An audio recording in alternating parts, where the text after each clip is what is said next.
Welcome back to Overtime here on WOTM. Mark, both the Atlanta Braves are right now kind of mirroring what we've seen so far from Atlanta Braves of old. Through 11 games right now, it's been a little bit up and down. They're 4-7 overall on the year. Started the year on a 4-game losing streak, then won 4 in a row. They've now lost 3 in a row. Number one, we'll talk about the Braves overall, but there's something that I know that you've really kind of dove into as far as last year's production and this year's production, and that's pitcher Max Fried. Yeah, I mean, Fried last year was a guy who was 7-0. He just has nasty stuff. You could see just his lankiness and the way he delivers the ball to the plate. If you're a batter and all you see are arms and legs coming at you from a guy his size and his weight, it can be awkward to look at. He's very awkward to try and hit. But what he had going for him last year was a little bit of a known factor because he was kind of new. This year he's not really getting away with that. But the other thing he's doing is he's leaving some pitches up to some batters. Where you saw Anderson skyrocketed the ball over the right field wall. He's a great opposite field hitter anyway, so he can do that. But then what are the pitchers? Right. Lopez, I mean, like they said, 8 men out. He's the pitcher, for crying out loud. I think when you're giving up line drive doubles to the pitcher, right, that's another reason to have a little bell go off. And then you have Adam Duvall, a guy who Braves fans know because he was kind of an extra on the Braves last year. And he's a guy that killed them last night. And Fried's breaking ball is one that's very effective, but it wasn't very effective to Duvall, right, who smacked a home run and a double off it. And that's because of the break on his breaking ball isn't as sharp as it was the last couple of years. Right. And then even on the single to Anderson, the home run to Anderson, the single up the middle was right down the middle. So he's been off with his location too. And this is Castro with the double here. See, a 75-mile-an-hour breaking ball, when it kind of hangs up like that, major leaguers are going to crush it. This is to Duvall again. He doesn't get, I mean, that pitch is right in the middle of the strike zone. Yep. So to a right-handed batter, that's right in his zone. And he hit this ball like 450 feet. So I think that with Fried, that's the one thing that you really need to worry about is his location going to be better? He's got to be better because he doesn't throw the ball hard enough. He doesn't throw the ball at 99. You know, he's not like a Noah Syndergaard out there where he can overpower you. Right. So he's got to hit his spots, and especially with his breaking ball. There's a good and bad this. The good thing is it's not like he's having arm trouble, and it's not like he's really not throwing the ball hard. It's just basically location. But the other thing that happened last night is they kept him in, and then he wound up getting hurt and pulling his hamstring, running the bases, because maybe they thought they needed to save the bullpen. But what was he doing out there hitting in the 4th inning? He got a double, but why was he still out there after he gave up so many runs over 4 innings? The last 2 starts, the Braves have given him leads, and he's let it right back up. Exactly, and this is a stark comparison to last year. We'll take a look at last year's comparison to this year, and already in a lot of ways, and he's you take a look at, for example, the home runs allowed. Really, I mean, just 2. 2 all last year, 3 already, and 3 already this year. And that's just kind of a microcosm of the overall pitching. From the highlights you saw earlier, but it's not just in one statistic, it's across the board. Yeah, same amount of earned runs. Last year, in 11 starts, he allowed the same amount of earned runs that he's allowed this year in 3 starts. And you look at opponent batting average, when you're hitting 426 against it, that is not good. And he didn't lose last year. He's already lost this year. The home runs to me and the whip, he's walking guys and he's allowing way too many hits that he didn't allow last year. His innings per start is way down. I think he'll get better because, again, it's just a matter of location. Right. And the one thing the Braves always did really well, and I've said this a number of times, is the Braves scout incredibly well to where they scout their opponents really well. So their pitchers are very prepared. Right. And you could tell, being a Met fan and watching some of these guys pitch to some of these batters, they know exactly where their weaknesses are. So that's where a lot of the difference is. If you can advance scout in today's game, you're going to have that much more of an advantage. And the Braves usually are very well advanced scouted. To me, it's just a matter of Fried missing his target.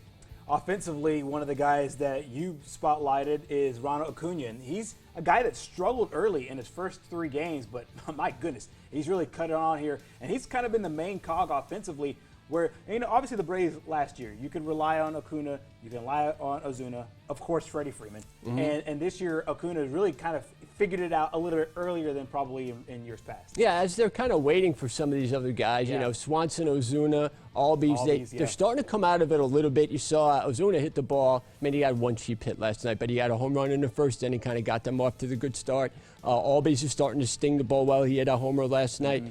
Swanson's starting to sting the ball a little bit better. So when those guys start hitting, it's not going to be, you know, the Braves aren't going to have any worries. The other thing they did is they moved around their lineup a little bit. You got Freddie Freeman hitting second. I'm not sure if I really like that. I liked Albies in that second spot. I think he'll eventually return there because he's not a number 5 hitter. At least I don't think he is. There's too many things to take advantage of with him batting second behind Acuna. But look, every time Acuna gets on base, we saw him the other night with just legging out that infield hit. He can run real fast. He's going to steal bases. I think he's a legitimate 50-50 guy, definitely. And he can carry a team. And you see 4 home runs, 8 RBIs in his last 8 games. Overall, he's gotten on base in 21 of his last 36 plate appearances. So that's pretty darn good. Exactly, on fire. And you can see the on-base plus slugging percentages also up there as well, one of the better ones on the baseball team. Meanwhile, Acuna also setting some records for the Atlanta Braves and their franchise. Most runs scored in team games, and you can obviously break down these statistics. But I mean, when you go up there and you're having to dig into the record books back to 1902, you've done something. See, like there's a catch to this. People say, "Oh, is this all the time?" No, it's not all the time. It's only in the first 11 games of the year. But again, the Braves have been around. They're the oldest organization in sports, being around since 1870s as the Boston Bean Eaters. So they even as nationally, going back to 1902 with Duff Cooley, there's a lot of games to be compared to here. So this is not a meaningless stat. Billy Bruton was one of the best center fielders in the 70s, 50s and 60s, won a World Series with the Braves in 57, and then wound up having the Tigers in 1961 that finished second to the great 1961 Yankees. They won 103 games with Bruton as their center fielder. Exactly. Speaking of history, we saw a little bit of history the other day as the San Diego Padres pitcher Joe Musgrove had the first ever in franchise history. I did not. I mean, it's one of those stats you hear about. You're like, really? They haven't had one. So in franchise history, throws that no-hitter. And one of the things that I think that made it interesting is not as how he did it, but also this is a baseball team that has got a lot of juice right now. All those offseason signings, and then you kind of compare it to what they've been able to do, and then you get a guy like Musgrove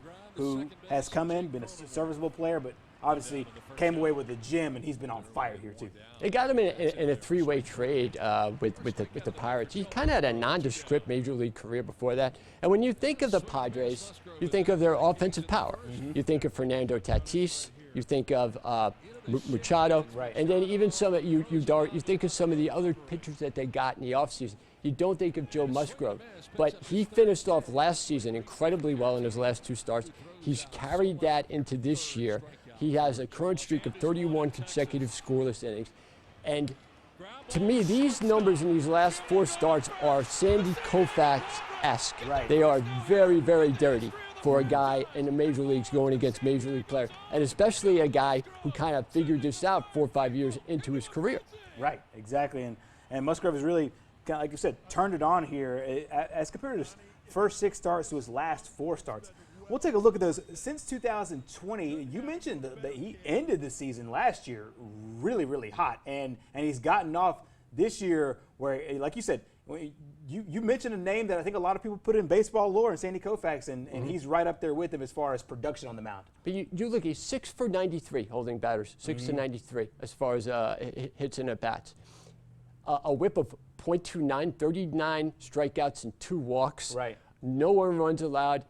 6 hits in 28 innings, 3-0 over those last 4 starts, compared to how he started last year, which was very, I want to say average, below average. 1.58 whip, 267 batting average, 5.78 ERA. His control was all over the place, 14 walks. Now he has not. Now he can throw strike. Now all of a sudden this guy has become of age, and it's just like, what has he learned? You know, because it's not like his spin rate or any of that is drastically different. He's just overpowering guys. If you saw the no-hitter the other night, he did not lose anything later in the games. These guys were still as clueless at the beginning, toward the end of the game as it was at the beginning of the game. And as Kenny Mayne used to call them, the fathers, finally have their first no-hitter, which to me, the other team that was involved with them was the Mets. We'll see a little bit about how they got their only no-hitter. But I'm glad for the Padres, something like 2,400 games before they finally got one. And it's almost a lost art right now having a pitcher go 9 because, I mean, these days your starter now goes 6 or 7 and then you send in maybe 2, 3, and then your closer. I think as of right now, I think these no-hitters, these kind of complete going 1 to 9, you won't see it as much, so kind of savor them when you do. Yeah, and this was a perfect game. So, I mean, there's a lot of things that you do as a pitcher where now, like I always wondered as a Met fan, why can't we throw a no-hitter? Right. Like, I mean, crying out loud, Tom Seaver, Nolan Ryan, who only threw 7, none with the Mets who he came up with, David Cone, all those guys that wind up throwing no-hitters with other teams. Right. Didn't with the Mets. Even Doc Gooden, for crying out loud, threw one with the Yankees against the Mariners, against a good offensive Mariner team when Gooden was kind of past his prime. Right. So I always thought the Mets were cursed in that aspect. And for everyone who thought the Padres were cursed, this guy absolutely dominated the other night. I watched the last 2 innings of that game, and I am so impressed with what he's doing differently now compared to what he was when he was a Pirate and early on in his career. Exactly, and there it makes it for another interesting storyline for our San Diego Padres team that has obviously done a little bit of noise in the offseason, starting to do a little bit of noise in the regular season as well. Coming up next year on Overtime, we'll stay in baseball and talk about a controversial topic that a lot of people have been talking about, not necessarily a topic overall, but how it's being used. This Major League Baseball replay system, does it, number 1, need reworking, and 2, what are we doing with this system here in 2021? We'll have the details coming up next.